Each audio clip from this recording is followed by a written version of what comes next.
Or you probably all saw this in the past week here, but legendary NBA insider Adrian Wojnarowski announced that he'd be retiring from ESPN and his long-term Woj bombs, and he would be joining his alma mater, St. Bonaventure, as a general manager. So we're not going to spend this time really diving into his actual retirement and him leaving ESPN. There's plenty of articles out there, plenty of people talking about it.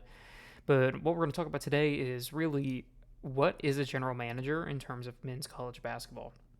This is a term that's popped up a lot, or really the last just couple of years since NIL has really just skyrocketed and taken off all across the country among every college is virtually talking about NIL to some degree.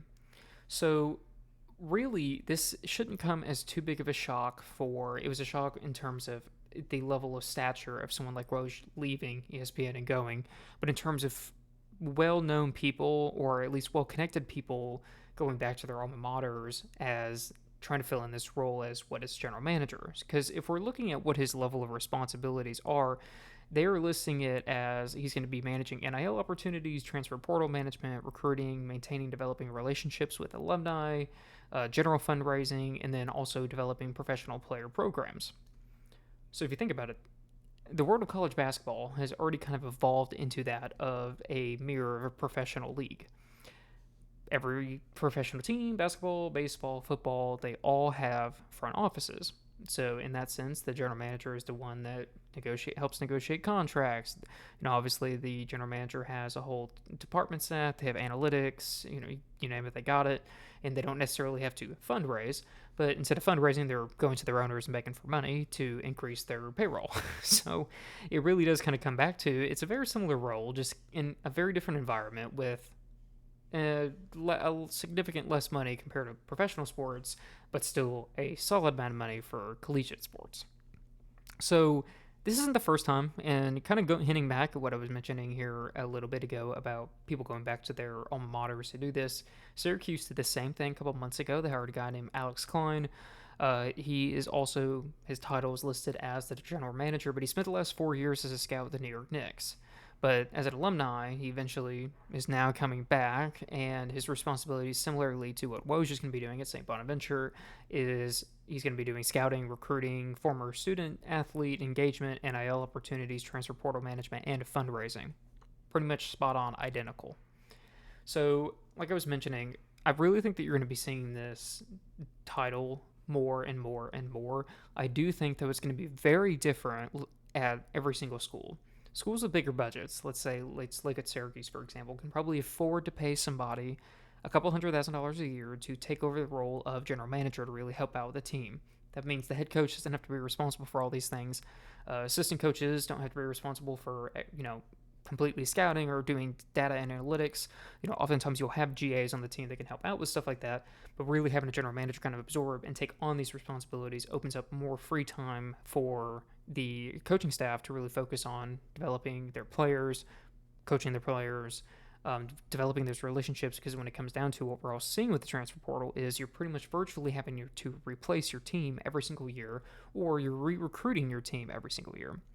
So by allowing coaches to really, instead of focusing on some of these other aspects of it, they're allowed to sit there and really develop those relationships with those players and try to develop more, kind of kumbaya synopsis, kind of like really just a great culture and environment, and focus on the things that really matter about the product on the floor, while the general manager focuses on things that's more administrative, and then also focusing on trying to maintain the team, building those. You're going to be seeing more contracts with players, with NIL, and all these things are really trying to fundamentally being like a professional level GM.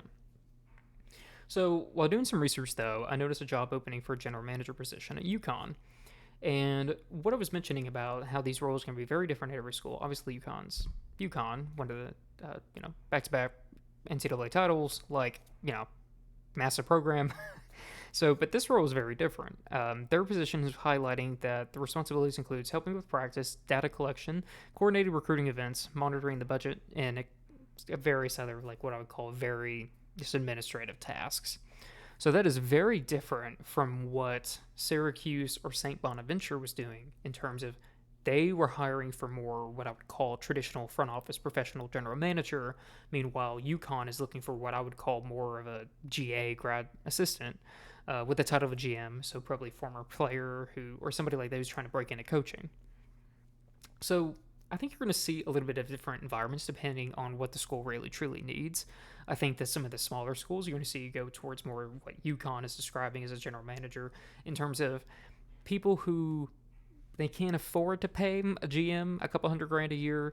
It's going to be people who can afford to pay $50,000 to $80,000 a year and get some different level of responsibilities here. And somebody's trying to like branch in and get into the collegiate level and try to work their way up to maybe a bigger school or that kind of thing. Some other schools that have done this so far, just hiring a general manager in general, this past offseason was Duke, BYU, Wyoming, Syracuse, Villanova, College of Charleston, DePaul, Michigan, Arkansas, Texas Tech, Baylor, and Butler. So all these schools have hired some sort of general manager, roles and responsibilities, kind of varying from that more really just administrative tasks to what I was just saying is like what Woj and Alex Klein are doing at Syracuse, where it's more true professional level general management. So that comes to beg the question of like, how else are we going to see college teams really evolve and athletic departments really evolve in this new world of collegiate sports kind of moving more towards a professional level? And I think it opens some interesting questions because a lot of schools already have analytic departments. They have, fundraising departments. Like, you'll have an athletic director, head of fundraising, or athletic director, head of data analytics. Or you're going to have the coaching staff. You're going to have an assistant coach that's like their main priority outside of recruiting is, collecting data, running through it. You're going to have grad assistants. So, like, that's been the traditional way of really kind of running college teams. And obviously, this varies greatly depending on the level of funding your program has. A program like UConn is going to have far more resources than a program like Coppin State. So it's really going to depend on what you do. When you're at those smaller schools, it's a lot more hands on deck. Everybody's going to be wearing more hats, trying to make sure that they're getting the information they actually need to run these programs. While at larger schools, you have more money to be able to hire more people who can kind of take on more and spread out the responsibilities a little bit more. So I think as we shift more towards this kind of professional league, in a sense, for college sports, football included, in all of this, football is going to be a big driver. I believe there was a college general manager that signed an $800,000 contract for a team. Show me the money. So that's my point. Like, there's going to be a lot of money in this, and I think it comes to look like it. I think it brings the questions where it's like, okay, what do these departments actually look like after this? Personally, I think I see this going more towards like a true like front office, some of these larger programs. Like I'm talking like, okay, again, let's look at, if we're just going to throw a team out there, Kentucky. Let's say Kentucky hires a general manager, they hire a front office staff, and because there's already coaches talking about how NIL money is just skyrocketing more. A couple years ago, you could have got a kid for $2 million, and now you're getting the same kid for $5 million. So the level of funding that's going to be required to run these programs, you're going to need front office staff. And I know that sounds crazy, but that's, I believe, where we're heading. So I'm talking like you have a GM, a general manager, then you have very specific departments. You have fundraising, then you have data analytics. And I'm not talking athletic directors. I'm not talking coaches on the coaching staff. I'm talking you're hiring two data analysts to kind of help develop, running programs, you're running scouting, and then you have the scouting department who's working hand in hand with the data analytics to make sure that we're actually finding those dominant reps, because it's going to become this similar thing where you're saying like, okay, great.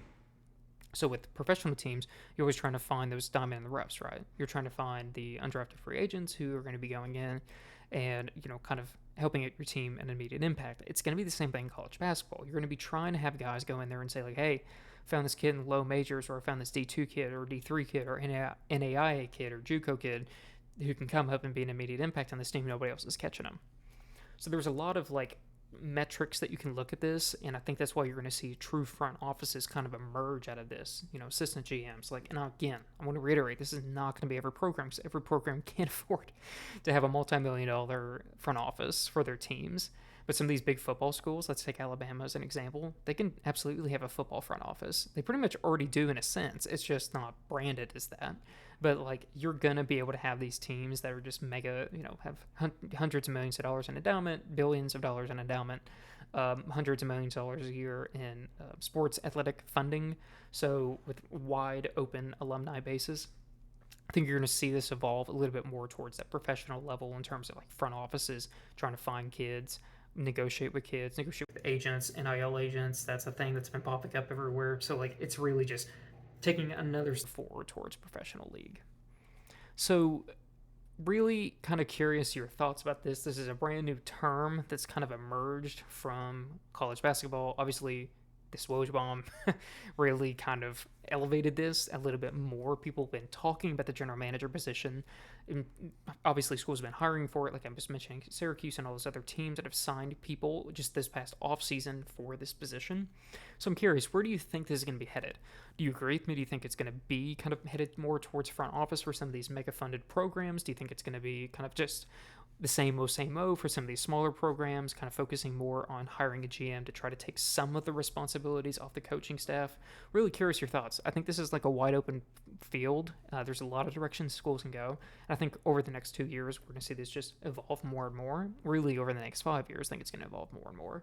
And I think that what we're seeing with all this college realignment around in the Pac-12 and the Mountain West and the inevitable alignment that's going to happen in the ACC, like people are going to have to fund programs to stay alive. And I think as a result, you're going to have to see more of these like front office positions, such as a general manager, take over and really help these programs to manage not just the players, manage financing, funding from alumni, relationships with the community. Like you're talking about everything that like a head coach used to be able to do by themselves with a small coaching staff, it now is going to require one individual and a team of individuals to really handle this kind of navigating this new landscape that is college sports. So curious your thoughts. If you're on YouTube, comment down below. If you're on my Substack, leave a comment on there as well. Really curious to see where this kind of develops for in the future.